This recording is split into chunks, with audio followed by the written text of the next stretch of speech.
اعوذ باللہ من الشیطان الرجیم بسم اللہ الرحمن الرحیم۔ معزز سامعین و ناظرین، السلام علیکم ورحمۃ اللہ وبرکاتہ۔ میرے پیارے ناظرین، آج پھر سے میں آپ تمامی حضرات کی خدمت میں ایک بہت ہی بہترین سا ویڈیو لے کر حاضر ہوا ہوں۔ دوستو، آج کا جو وظیفہ ہے وہ ہے اللطیف کا وظیفہ۔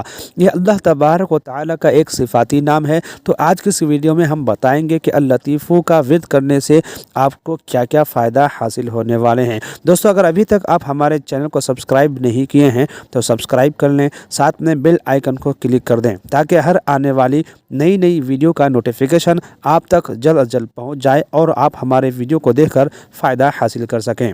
اللطیف کا معنی ہے بڑا لطف و کرم کرنے والا۔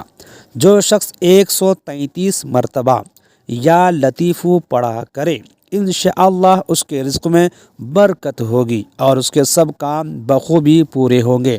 جو شخص فقر و فاقہ، دکھ، بیماری، تنہائی یا اور کسی بھی پریشانی میں، مصیبت میں گرفتار ہو، وہ اچھی طرح وضو کر کے دوگانہ نماز پڑھے، یعنی 2 رکعت نماز نفل پڑھے، اور اپنے مقصد و مطلب کو دل میں رکھ کر 100 مرتبہ یہ اسم پڑھے، اللطیف اللطیف اللطیف، اس کو 100 مرتبہ پڑھے، انشاءاللہ مقصد پورا ہوگا۔ دوستو، آج کی ویڈیو آپ کو کیسی لگی کومنٹ باکس میں آپ ضرور بتائیں۔ پھر اگلے کسی ایسی ہی ویڈیو کے ساتھ ملتے ہیں، تب تک کے لیے الوداع۔ السلام علیکم ورحمۃ اللہ وبرکاتہ۔